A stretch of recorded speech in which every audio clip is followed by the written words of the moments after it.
All right, so we're going to be talking about the properties of the trigonometric functions, so sine, cosine, tangent, and so forth. We're going to kind of be just plowing through these, and I'm not going to spend a ton of time explaining or proving why all these properties work. I'll try to give a brief explanation for sort of each one, but mostly just kind of an introduction to them and then several examples of how they work. All right, so first off is thinking about the trig functions as functions. So they have a domain and range, right? The domain is a set of all possible inputs, and the range is a set of all possible outputs. So these functions have inputs and they have outputs, right? For the trig functions, our inputs are angle measurements in radians or degrees or however we want to measure those angles. And as an output, they give us some ratio, right? So for tangent, for instance, if we're talking about our unit circle definition of tangent, we put in an angle and then we get a ratio of the y coordinate divided by the x coordinate at that particular point. So as just a brief explanation of how that sort of works, right? If we think about a function of an angle being tangent of that angle, then f of, let's say, 30 degrees is tangent of 30 degrees. So 30 degrees is our input, and our output is going to be the ratio of the y coordinate divided by the x coordinate at 30 degrees on our unit circle. So at 30 degrees, the y coordinate is a half, and the x coordinate is the square root of 3 over 2. And then obviously we simplify that ratio, and I'm not going to bother getting into the details of it. It's 3 root 3 over, I'm sorry. Let me redo that. Apologize. Let's go ahead and get into the details of it. Might as well. 1/2 times 2 over root 3. So those cancel out. We end up with 1 over root 3. Rationalizing that, we end up getting root 3 over 3. That's where I got messed up. For some reason, I put a 3 in the numerator. Anyway, that's the ratio that we're given. As an output, that's in our range. For the input of 30 degrees, that's in our domain. So we're going to be thinking about these trig functions truly as functions a little bit today, and maybe even discussing in detail about their domain and range.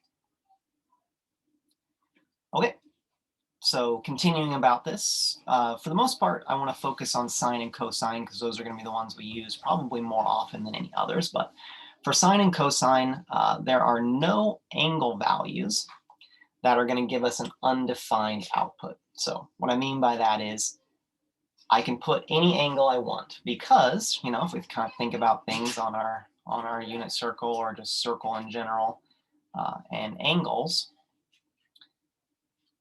no matter where we go, whatever our angle measurement is, if we go right here and we kind of draw an angle in there that would match that, there's going to be a y coordinate there, right? So wherever that is, there's going to be a y coordinate on our unit circle that this terminal side would pass through. And so whatever that y coordinate is, that's going to be the sine at that particular angle, the sine of that particular angle. So that's going to be the output for this angle input.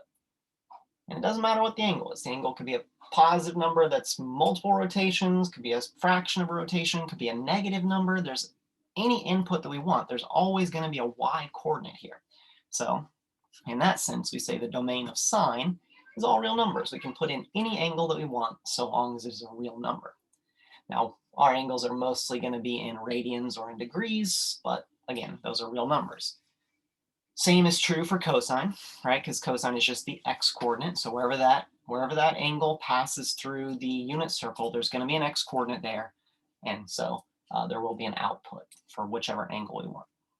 Now, in particular, some of the functions are not going to have domains that are so friendly, let's say. Some of them are going to have some values that must be excluded. And one of those is going to be tangent of 90 degrees. So let me just sketch in a 90 degrees here on my graph. So we got initial side and then terminal side for 90 degrees will be right up there. Well, our unit circle coordinate for pi over 2 or 90 degrees is 0, 1. So the x is 0, the y is 1. That's pretty simple on the unit circle, right? That's obviously where that point would be. Well, tangent of an angle, the ratio we're supposed to do is y divided by x. So 1 divided by 0. 1 divided by 0 is undefined. So there are some angles which cause us to have an undefined output at that particular spot. Therefore, this angle would have to be excluded from the domain of tangent. So pi over 2 can't be in the domain of tangent, or 90 degrees can't be in the domain of tangent because the output is undefined. And that's going to be the case for a lot of our functions are going to be undefined at certain values. So tangent, cotangent, secant, and cosecant. And that's because of the ratios, right? I mean, really, if we think about cosine being x over r is always 1, so this will never be undefined. Sine is y over r. Again, r is 1 as a denominator is fine. But the other ratios, so for tangent, cotangent, cosecant, and secant, all these ratios, notice what's going on here. Anytime the x-coordinate is 0, these will be undefined. Anytime the y-coordinate is 0, these will be undefined because we'll have 0 in the denominator of a fraction. So because of the way these ratios work compared to cosine and sine, these could be undefined, whereas obviously these will always be defined. But yeah, again, so anything that makes y or x 0 is going to cause issues for all of these functions, for all of these ratios. All right. So what we're going to look at next is just kind of a summary of all of these. I'm mostly just going to focus on sine and cosine. These other ones are interesting, but they're not going to be as commonly used, and so I don't want to get into too much detail about them. So sine and cosine, they have a domain of all real numbers. We talked about that. They can take any angle in we want. They're never going to be undefined, right? Because sine is y over r. There's no value of y or r, which is always 1 on our unit circle, with which these are going to be undefined. And cosine is obviously x over r. And again, r being 1, there's no value of x that's going to cause this to be undefined. Now, if we examine the unit circle, we can actually look at the range of outputs that we get. So remember, the outputs are the actual coordinates on the unit circle. And this this range says that the smallest output we get is -1, the biggest output we get is 1. And that's true for both of those. Hopefully that makes sense as we examine the unit circle here really quickly. So again, on our unit circle, hopefully we can see this, but remember, I'm sorry, I don't have my unit circle shared. So let me reshare things for a second. I'm gonna stop this. There we go. Okay, here we go. So now my unit circle should be shared. So again, looking at these values, cosine is the x-coordinate on the unit circle, and sine is the y-coordinate on the unit circle. So at that particular angle. So as we examine these different things, hopefully we can notice that, well, where's the spot where let's look at cosine, for instance, first. What's the smallest cosine value? Cosine being x, the smallest would be all the way to the left. What's the farthest left our graph gets? It's right there, -1. That's the smallest value that cosine is going to give us. All these other ones are going to be slightly bigger than that. And then what's the largest cosine value? Or the largest cosine value is going to be all the way to the right. It's going to be 1. So cosine is going to go between 1 and -1. And as we move around the circle, we can see it's just going sort of between -1 and 1, no matter which way we go, positive or negative. Now, the same is true for sine, right? What's the smallest sine value? Sine is the y-coordinate. So the smallest sine value we're ever going to get is -1. We never go below -1 because we're on a circle, right? So just going around in circle, never gets below that -1, and it never gets above 1. So they're restricted, their outputs are going to be restricted. We could also sort of talk about the ratios that they are, right? If cosine is really x divided by r, at any spot, like let's just look right here at this angle, 5 pi over 6. At this spot, our radius is the hypotenuse. It's the longest side of the triangle. And the x is this side right here. It's a leg. r is always going to be bigger than x. So therefore, this fraction is always going to be less than 1, except at these very extreme spots, like right here, where we actually don't create a triangle at all. And so then our r value is actually equal to the x value. This same thing happens for sine as well, but I just wanted to see that. And then at this point where our x is a -1 and our r is 1, we get right there, -1. So hopefully that kind of illustrates that idea of how the ranges are restricted between these certain values and its connection to the unit circle. Right, let me go back and clear my drawings. Okay, now the other 4 functions here do have some restrictions to them. So we can see tangent has some excluded values, cotangent has some excluded values, cosecant and secant have some excluded values. Now, again, just briefly to talk about them, remember that tangent is y over x. So anywhere the x coordinate is 0, this is going to be undefined, and so it's right there. It's at pi over 2 and 3 pi over 2. It's at these extreme values at the top and bottom of our unit circle. And anytime we hit those, no matter how many times we rotate, positive or negative, we need to make sure to restrict those. So that's called the odd multiples. So a multiple of 1, a multiple of 3, a multiple of 5, a multiple of 7, and so forth. Cosecant is 1 over the y coordinate, or r over the y coordinate. And that's going to be undefined anywhere the y coordinate is 0, which is at these extreme values, so multiples of pi.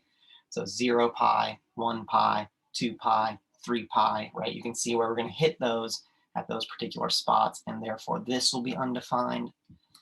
Secant is 1 over x, or r over x. And again, that's going to be the same as tangent, because anywhere that x is 0, which is at those spots on our unit circle, this will be undefined. And then cotangent is just like cosecant in the sense that anywhere that y is 0, which is again at those multiples of pi, so 0 and pi and 2 pi and 3 pi and such. So anywhere the denominator is 0 for these ratios, that's where we have to restrict it. I'm not going to get into a lot of depth about the range. These are some things that we can look at as we need to. And when we dive further into the trig functions, in particular their inverses, this is where we'll need to kind of understand this a little better.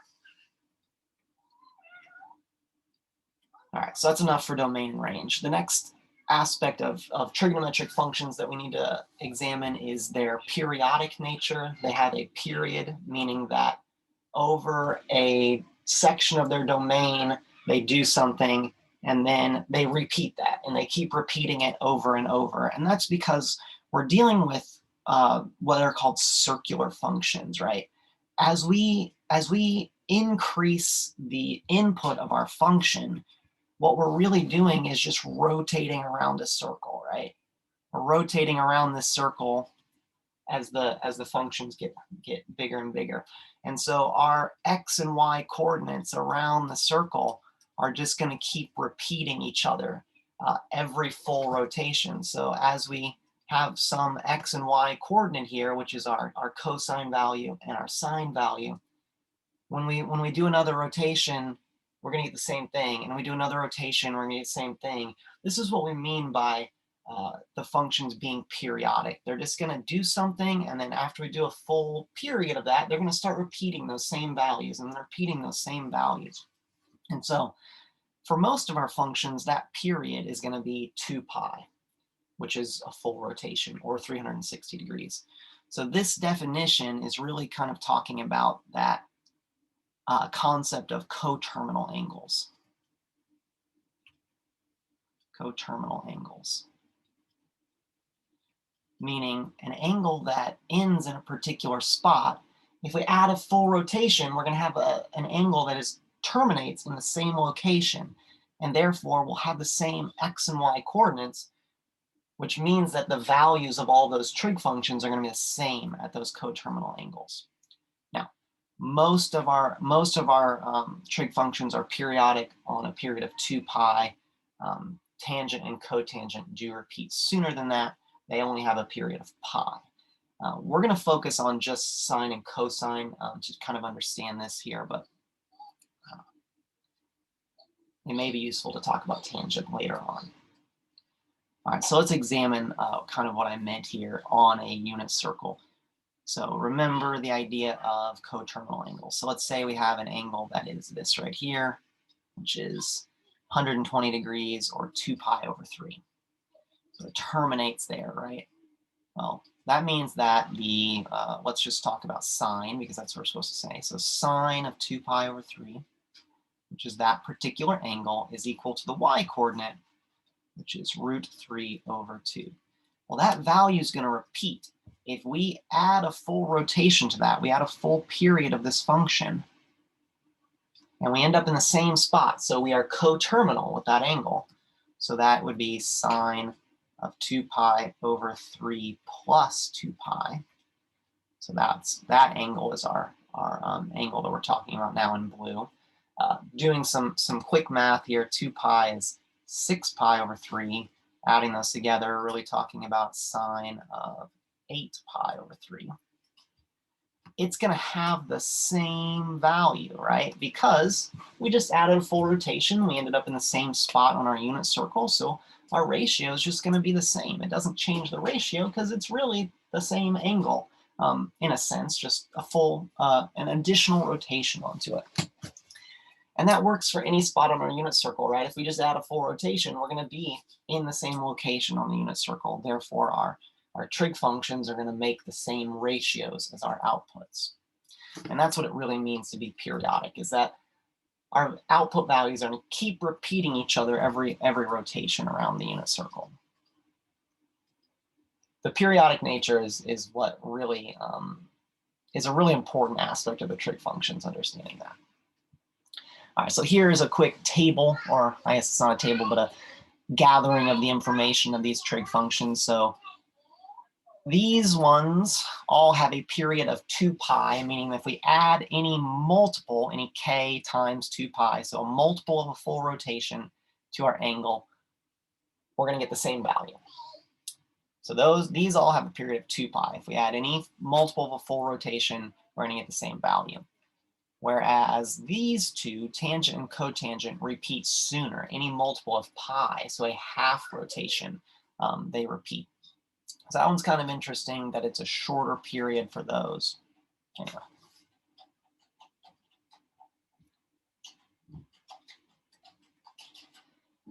All right, and then we have the signs of the trigonometric function. So whether the ratio is going to end up being positive or end up being negative. And so that's going to have to do with our knowledge simply of the regular coordinate system, right? So in quadrant 1, you'll notice that all of our ratios end up being positive. The sine ratio is positive, the cosine ratio is positive, all of these ratios are positive. That's because we define it in terms of the coordinates, right? And the radius. And in this quadrant, x is positive, y is positive, r is positive. Therefore, when we write any of these ratios, let's take cosecant, for instance, right? Cosecant of an angle in quadrant 1 is r over y. Since those are both positive numbers, this is going to be a positive ratio. And there we go. So it's easy to say that everything in quadrant 1 is positive, so our ratios will be positive. Now, that's a little bit different once we get into quadrant 2, because now in quadrant 2, our x-coordinates are negative because we moved over to the left side of the graph, and that means that our x-coordinates are negative. And our y-coordinates are still positive because we are on the upper part of our graph. But that's going to affect some of these trig ratios, right? So for instance, cosine is going to be negative now because when we write out cosine, it's a negative x value divided by the radius, which is 1. And that's a negative ratio for cosine. Or when we talk about tangent, for instance, right? Tangent is the y-coordinate divided by the x-coordinate, a positive number divided by a negative number. So that gives us a negative tangent ratio, and so forth. All right, so we can sort of see how all these are based on that. So any of them that have x in it essentially are going to be negative. All of these have x's in it. Secant is r over x, cotangent is x over y. And then when we move into quadrant 3, in quadrant 3, the x and y coordinates are both negative. So that has an interesting effect here because sine is y over r, so it's negative y, a negative y value divided by the radius, which is 1, ends up giving us a negative sine ratio. Tangent is y over x, and when we do negative over a negative, right, we actually end up with a positive for tangent. So tangent is positive here. Cosecant would be negative because cosecant is r over y, and y is negative. That's a positive over a negative, so we end up getting negative for cosecant. We can kind of see how these things come out. And they're all based on whether the coordinates in that particular quadrant are positive or negative. And then the final one here, in quadrant 4, we have a positive x value because we're on the right side of the graph again, and a negative y value because we're on the lower half. So we can see how that affects the different ratios that we have. Sine being negative because it's y over r, secant being positive because it's r over x, and x is positive, and so forth. We can see how we get these different things. We'll kind of reason this out as we need to and see how it applies into solving problems a little bit later, but knowing whether a function is, one of these functions is going to give us a positive ratio or a negative ratio in a quadrant is going to help us figure out, the right values for the other trig functions, because you can oftentimes draw if you only give the definition of one trig function, so that sine is a half or something, if you know that sine of a particular angle is 1/2, that could be in 2 different quadrants because it's in here or in here. So we're kind of we don't know where to start drawing our triangle to start solving with. And if it's in quadrant 1 or quadrant 2, that's gonna affect our answers a little bit, right? We're gonna get the wrong sign for some of our trig values if we can't narrow it down any more than that.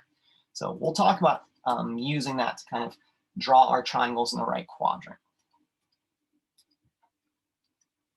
All right, and then we're going to start plowing through these identities. So these identities are going to be incredibly important as we move forward. We're going to use them for solving equations, proving relationships between between multiple trig functions, and so forth. But these are the reciprocal identities, and it's pretty easy to demonstrate them.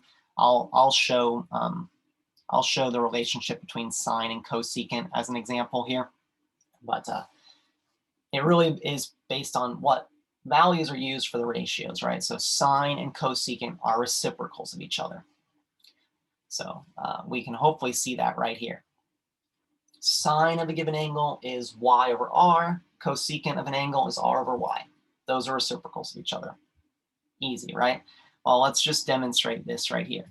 So sine of an angle is equal to 1 over the cosecant of an angle. Sine of an angle is y over r. Cosecant of an angle is r over y. So this one's 1 over r over y. Instead of dividing by this fraction, we can multiply by its reciprocal. So y over r equals 1 times y over r. 1 times anything is obviously just that thing. So y over r equals y over r. And we showed that this relationship is in fact true. It does work using the ratios there. I could do the same thing in reverse to demonstrate that this is also true. And then it's easy enough to show these other ones very similarly, just using some simple arithmetic with our ratios here. Anyway, sine and cosecant are reciprocals. Cosine and secant are reciprocals. Tangent and cotangent are reciprocals. Remembering which ones are reciprocals can really help us. We can also use that to do other things, like if we know that the sine of an angle is 1/2, well, then that's really easy for us to then know the cosecant of the angle. The cosecant of the angle is just going to be the reciprocal of that. Instead of 1 over 2, it's going to be 2 over 1, which is 2. So that's a really quick way for if we know one trig function, we can easily know its reciprocal just by turning it into its reciprocal. All right. Next set of identities is our quotient identity. So this lets us write tangent and cotangent in terms of sine and cosine. This is again going to be really useful when we're solving problems involving the trig function. We need to write them in terms of each other. It's pretty easy to demonstrate that this is again true. Let me just go ahead and do it with this first one. So tangent is sine over cosine. So tangent of an angle is equal to, let me write it in terms of its ratios. So tangent is y over x. Sine is y over r. And cosine is x over r.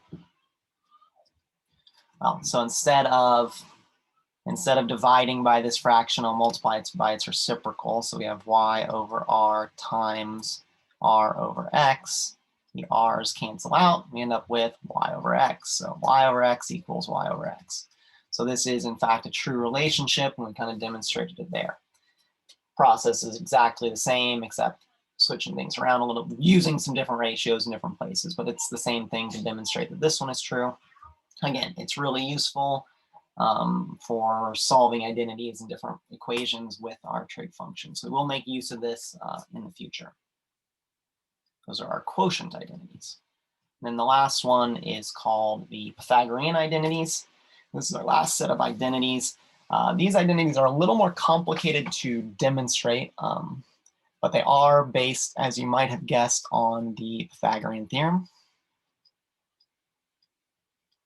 Right? We're gonna have the a squared plus b squared equals c squared.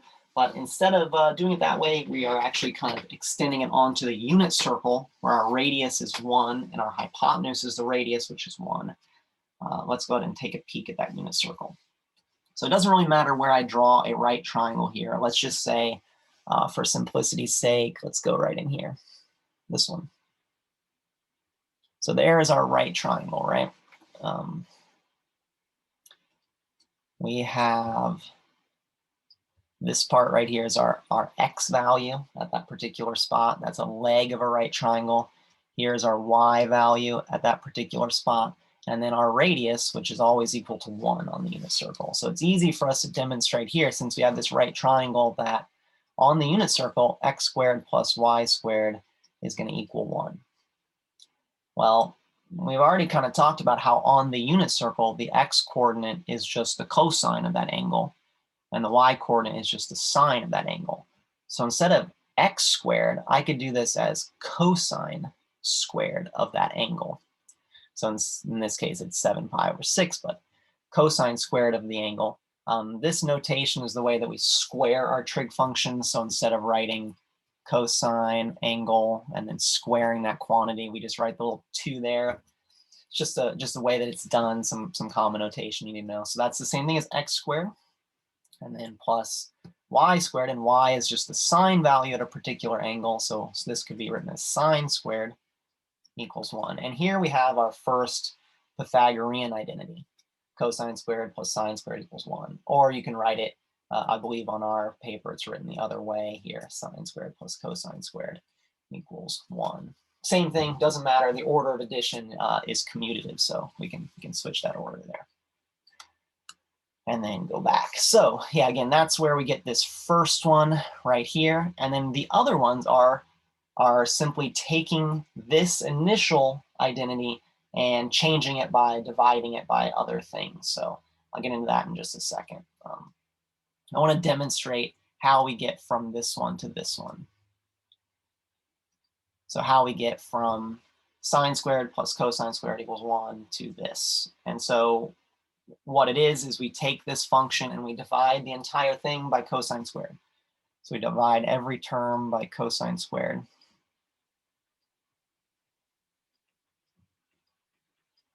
And we have to make use of those other identities that we talked about. So the quotient identities and the reciprocal identities and stuff.